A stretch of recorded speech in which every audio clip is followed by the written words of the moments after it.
Nah, ini motivasi-motivasi, ada 10 motivasi kenapa sih orang melakukan M&A. Skala ekonomi, tadi udah kita bahas ya.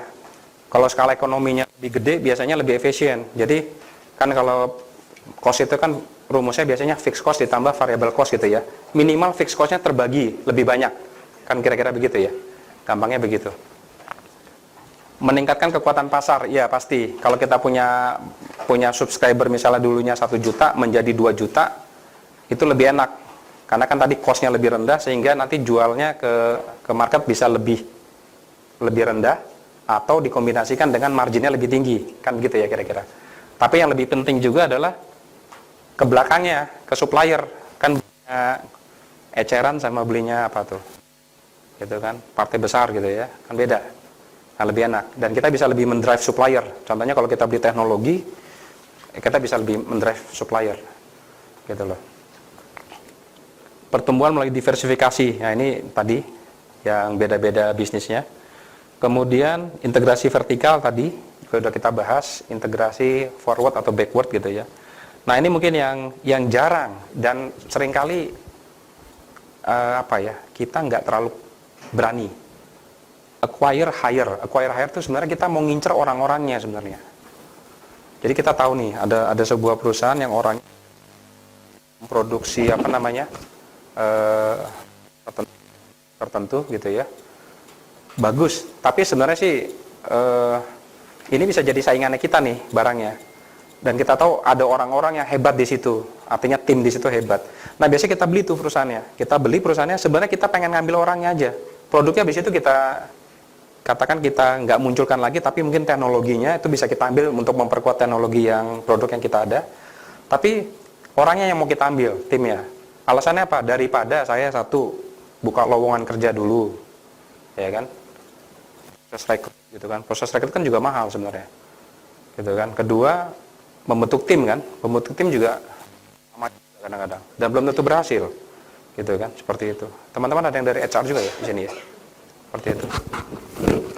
Kan biasanya kita kalau pada sebuah tertentu biasanya kita akan ambil orang. Itu dilakukan juga kok sama Telkom kok. Telkom itu biasanya industri expert tuh kita ambil aja, gitu kan? Kita masukin seperti itu. Nah, ini sebenarnya juga menarik. Google juga melakukan itu, sering sekali Google, gitu kan? Dia beli orangnya aja diambil sama dia. Yang lainnya produknya sudah dimatikan aja. Tapi kalau seperti kita BUMN misalnya, ya, agak susah ya biasanya ya mempertanggungjawabkan kenapa jadi kayak hilang gitu ya, gitu loh, susah kan, gitu loh. Oke ya. Menghindari risiko startup, ya bikin produk baru nggak mudah ya, gitu kan. Bikin produk baru nggak mudah, banyak gagalnya. Makanya kalau lihat beberapa consumer goods, terutama di food and beverage itu, dia biasanya beli kalau misalnya Danone gitu ya, barang yang sudah terkenal, sudah berhasil, dibeli sama dia, gitu loh. Daripada dia bikin produk saingannya, belum tentu berhasil karena susah juga gitu loh. Walaupun produknya persis sama gitu deh, persis sama. Contohnya gampangnya Aqua deh. Aqua, orang juga kalau mau beli yang bukan merek Aqua juga ragu kan, gitu kan. Akhirnya biasanya sudah ambil aja produknya. Sumber daya alam biasanya sudah jelas, sudah berproduksi, batu bara sudah jual berproduksi, minyak sudah pasti berproduksi, udah kita beli daripada kita explore dulu, cari nggak dapet gitu kan, biaya nggak bisa di recovery. Tapi kalau ini kan sudah pasti ada barangnya, ada yang bisa kita ambil, kita tinggal recovery aja, recovery cost-nya bisa kita minta. Target bisnis biasanya dilakukan oleh ini private equity. Jadi private equity itu memang bisnisnya ya beli-beli itu. Dia beli. Jadi private equity itu adalah ngumpulin uang orang. Ngumpulin uang orang, dikasih tahu, uang kamu nanti saya pakai untuk beli perusahaan ini jenisnya. Nah, nanti dia uangnya dikumpulin, dia beli dari tahun kedua sampai tahun kelima, nanti mulai tahun ke-7 sampai tahun ke-10 dia jualin perusahaannya lagi.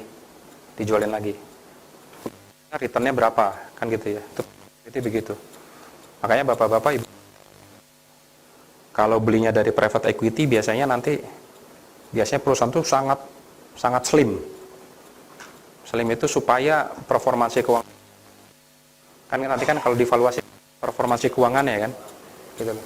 Dengan kalau perusahaan itu punya masih pemiliknya, masih pemilik lamanya gitu ya.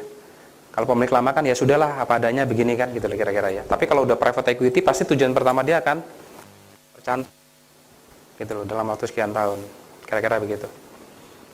Go international ya kadang-kadang sulit juga. Pengalaman saya ke Australia juga waktu itu kita berpikir sudah kita di sana bikin sales channel buka, kemudian kalau kita dapat kontrak kita layanin dari Indonesia gitu kan. Teorinya kan begitu. Offshoring jadinya, offshore. Pekerjaannya dikerjakan dari negara lain. Susah juga. Akhirnya pas tahun kedua kita beli juga perusahaannya.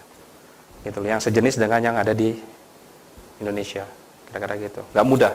Karena go international biasanya regulasi kita nggak ngerti. Regulasi banyak. Regulasi terhadap korporasi, regulasi terhadap employment gitu ya, regulasi terhadap industri, itu banyak tuh sisinya. Panjang itu pasti. Tadi private equity, kalau private equity salah satunya dia beli itu pasti pakai modalnya minimal, pasti biasanya begitu. Jadi dia beli modalnya cuma 10-20%, sisanya ngutang sama bank, financing. Gimana cara ya, dari perusahaannya itu, karena perusahaan itu menghasilkan cash flow, itu yang diperjanjikan.